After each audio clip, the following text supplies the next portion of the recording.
Like most people, when I was a kid, I always dreamed to become a detective. To reveal a part of hidden history, chase some mystery crime or secret society, or find a lost city that no one been discovered.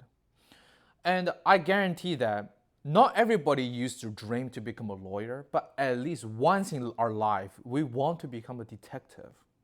Either because their ability are exceptional and seems gift, or their work is just genuine fun.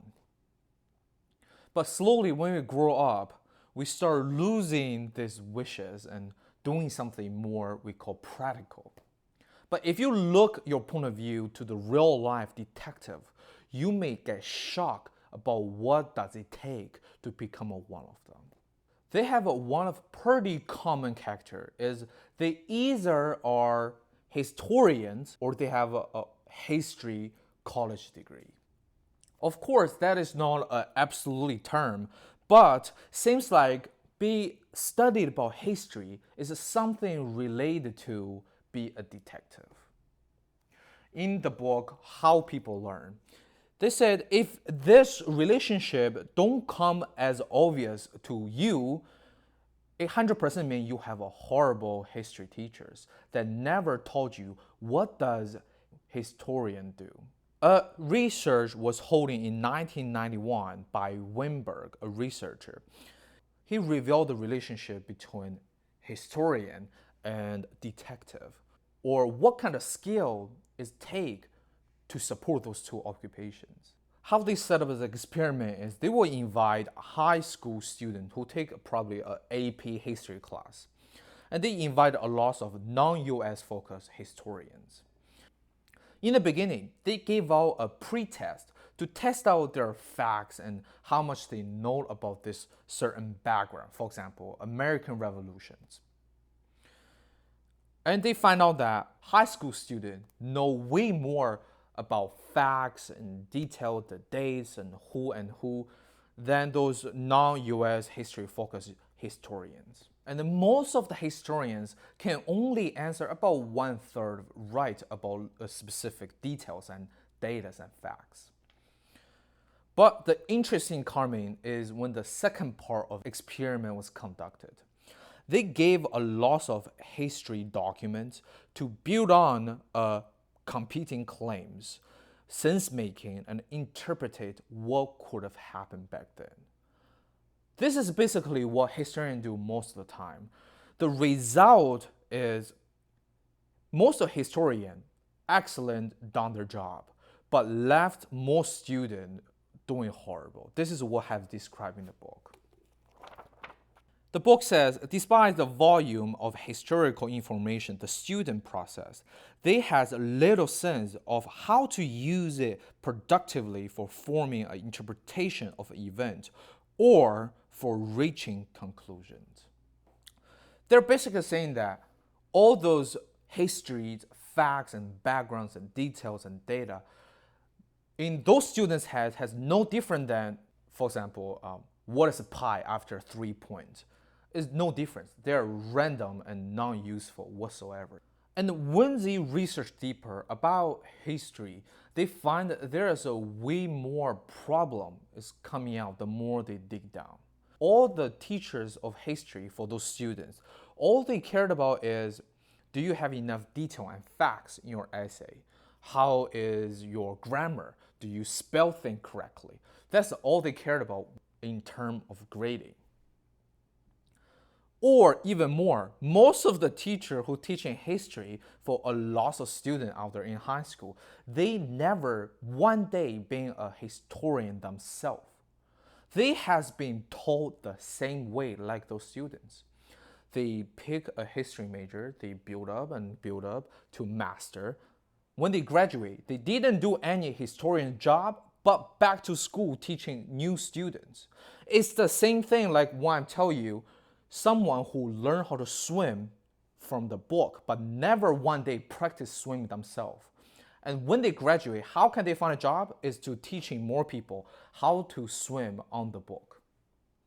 And that was a research was conducted 30 years ago, or even more than 30 years ago, But until when I was in school, history still teach in the same way.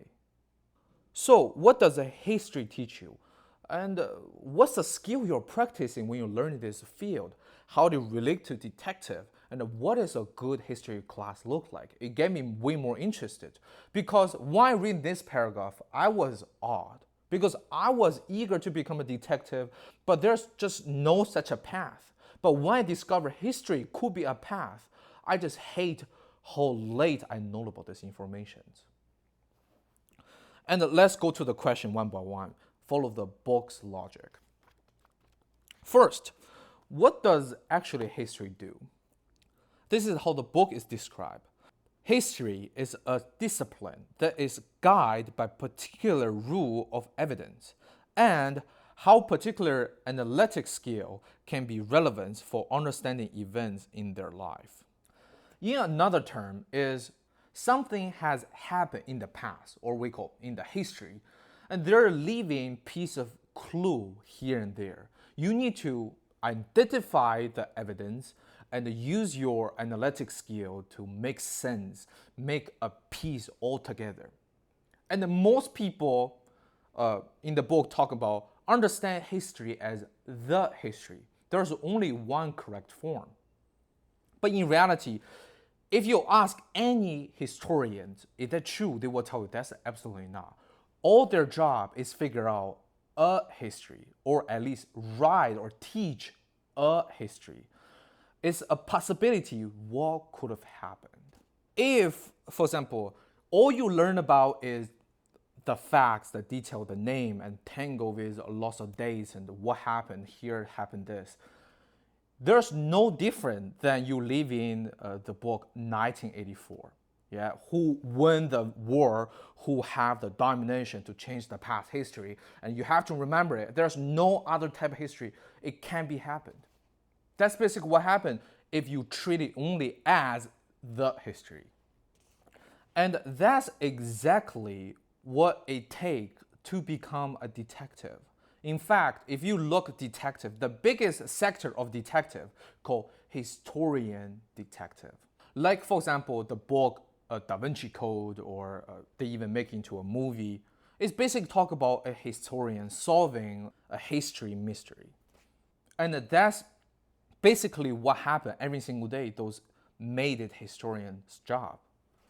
So if you want to enhance your detective skills or history skills, what does a good history detective class look like? What their ultimate goal in that class is they doing practice after practice to select correct and the right amount of data from the overwhelming useless piece of information to compose a possible history and present to others. And in the book, it talks about a good history class will permit students enter the advanced world of historical sense-making. When students dig down layer by layer, they will discover way more factors to influence human society, like religions, ritual, taboo, all etc., all a mixed pot. And that sounds extremely close to what I really want to become since I was young. The reason I want to film today's video, and of course, it's like a random facts to present to you guys, because I actually think it have a deeper understanding within me, or it inspire me to the further thinking beyond history or detective or my younger dream. Most of the time, people don't even know what does certain job or a career path may look like.